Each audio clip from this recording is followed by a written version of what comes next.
Wes Anderson is without a doubt one of my favorite directors of all time. I just love his style and pretty much all of his films. So I thought, hey, let's rank them.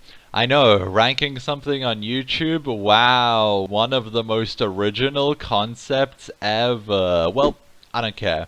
I've been wanting to start up this series for a while now, and today is the day where I'm going to be ranking the filmography of Wes Anderson. I'll be right back. Don't go away. Sailors fighting in the dance hall. Oh man, look at those cavemen go. Yeah, this was kind of an obvious one. Bottle Rocket is Wes Anderson's worst film, which feels rough to say because it is his debut, but I mean, it's true. I still like Bottle Rocket, but in comparison to Wes's other work, I mean, it's definitely far from the best. It just lacks the overall sense of style you expect from him, and that is because this is his first film, and he was obviously still trying to find his footing, but yeah, there just isn't anything super impressive within this film. At points it's very awkward and a bit messy, and it definitely feels like a first film. It still has some charm and some decently fun moments and scenes here and there, but it's mostly just an alright film. Now, I just want to say that there's a huge gap between this film and Bottle Rocket, and from now on these are all films that I really enjoy and love, so it was really tough to rank them. But that's just how it's gonna be with a director like Wes Anderson, where pretty much all of his films are great. In this case, Moonrise Kingdom falls at number 9 on the list. There is a lot to appreciate about Moonrise Kingdom. I love the setting of the small little island. It creates an atmosphere for some very charming shots, scenes, and set pieces. The whole summer camp Boy Scout aesthetic also works very well in Anderson's style, and was very charming. There's tons and tons to like about this movie, but there are a few things holding it back, thus me putting it in the number 9 slot. Although some of the child performances are really good and are achieved well within Anderson's monotone kind of style, there are some moments in which they slip up a bit and it's kind of tough to hear what they're saying. Another thing that is lacking about this film is some of the effects. Like, there are some bad CG and digitally added effects in this movie, and it's really distracting, especially considering how great some of Anderson's other films blend the use of miniatures and stop motion within the live action. And yeah, although I still really like this film in many aspects, I think it's still gonna be the Wes Anderson film I revisit the least. Besides Bottle Rocket. The Royal Tenenbaums is such a pleasant, fun ride of a film that I sadly just don't personally connect to as much as I used to.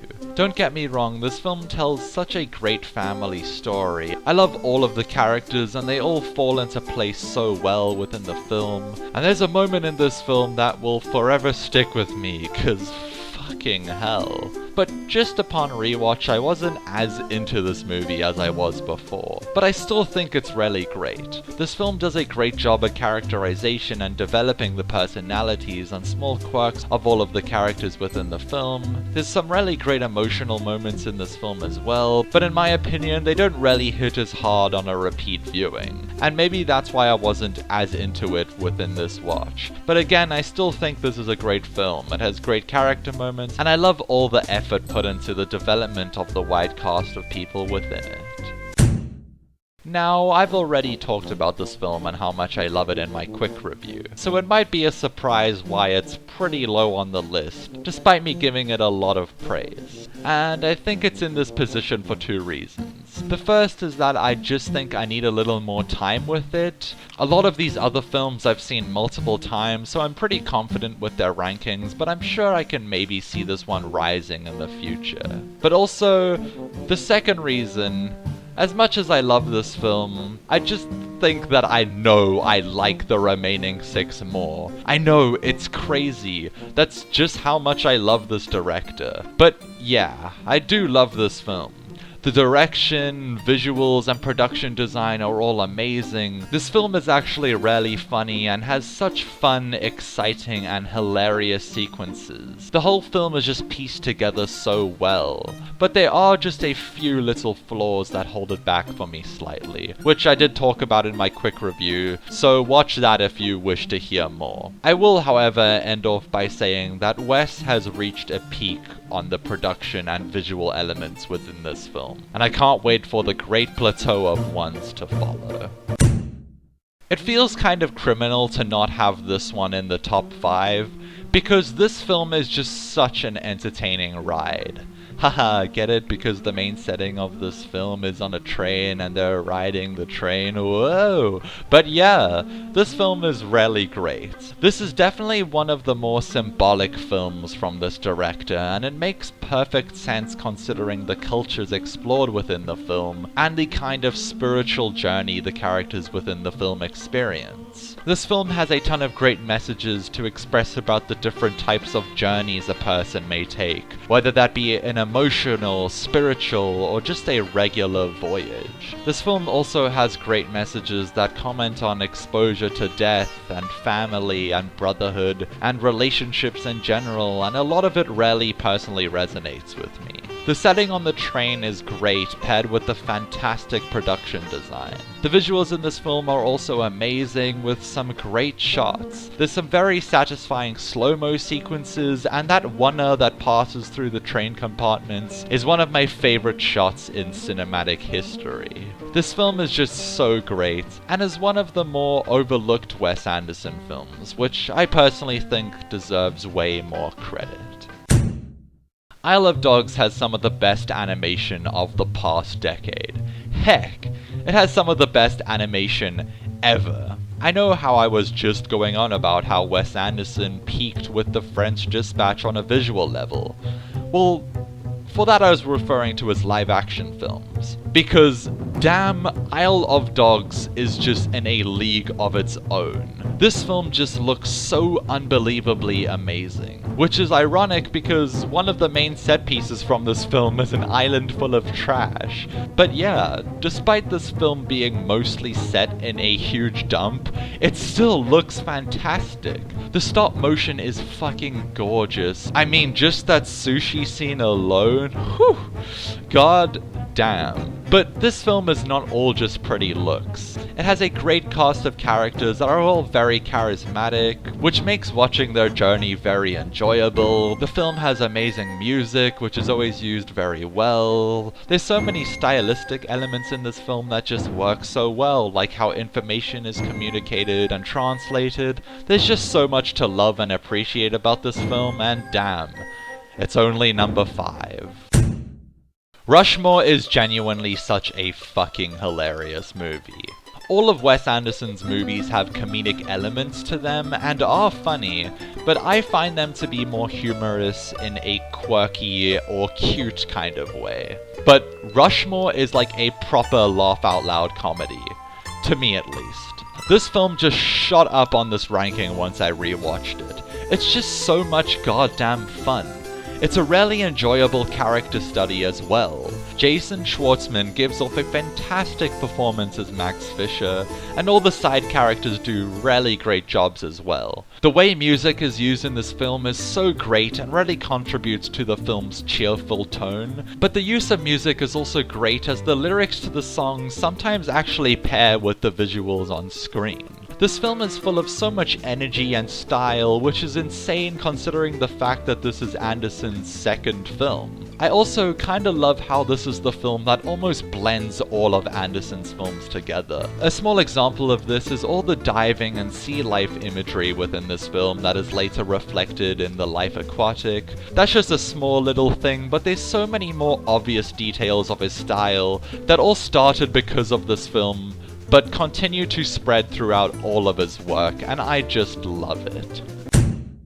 There's a reason why this is one of the most popular films from Wes Anderson's catalogue. Everything within this film just works so well, and is a peak example of what Wes Anderson is able to achieve when he goes all out with his style. Every little element within this film is clearly so purposeful and intentionally crafted in such a way to suit the style of filmmaking from the time frame, and it is all just put together so well. All the actors do a great job in this one. There's a ton of very funny comedic moments within this film that range from subtle visual gags to some of the most hilarious lines sprouted from any film in Anderson's catalog. There is one sequence in the film that looks a bit odd with the effects that's used, but the rest of the film just has such great visuals with changing aspect ratios and such, and this film is just a ton of fun and such a great watch. I love The Life Aquatic. This film just... where do I begin? Obviously, this film has great visuals, sound, performances, tone, and music, and just a great sense of style. It has absolutely everything you want from a Wes Anderson film, but it just rarely connects with me on a variety of other ways. I'm an ocean lover and freediver myself, and you're probably thinking, well, you just like this movie because you're biased. And, well, of course I fucking do. This film manages to capture the beauty and wonder of marine life in such a spectacular way, without even using real marine animals. The use of puppetry and stop motion in this film is amazing and really helps to liven up the world and make the creatures in this film feel alive in an almost magical way.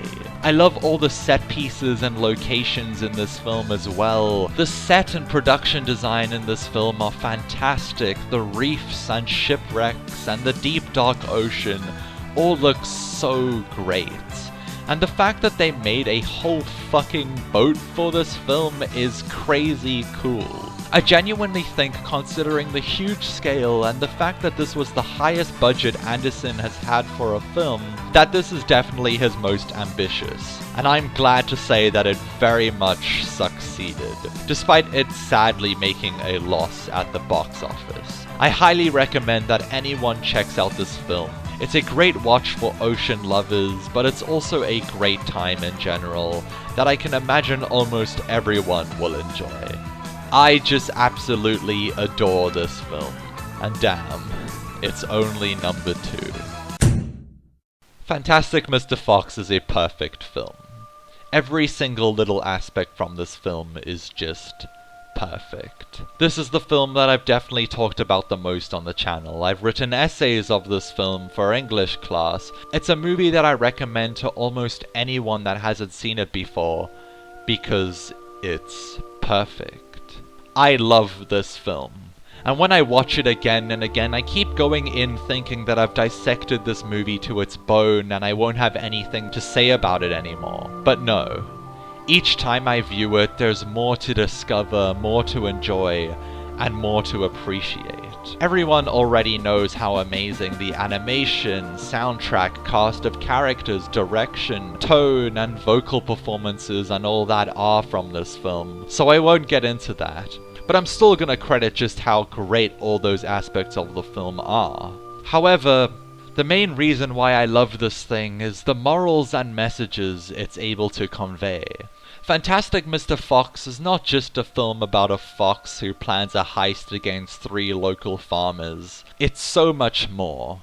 And that's why this film is perfect. Because it expresses its important subject matter with characters that are flawed, that aren't necessarily perfect. It highlights the differences and odd quirks the characters within the film have, but they never shame these characters for them. This film is about acceptance, and I think this film just does it so well. It's able to have characters that accept that they're different and own it. And it's also able to have characters that identify the flaws within themselves and aren't afraid to admit it.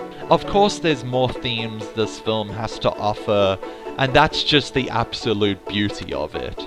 And I'm happy to talk about all of them one day, but right now I don't have all the time.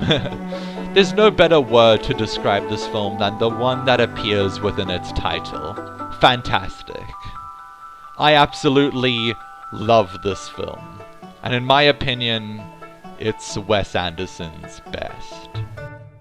Well, there we go, that's the video. Thank you all for watching, and a very special thanks for 300 subs, woo! Let me know your Wes Anderson ranking in the comments below, as well as telling me which director you want me to potentially cover in the future. And I'll catch you all in the next one. Bye!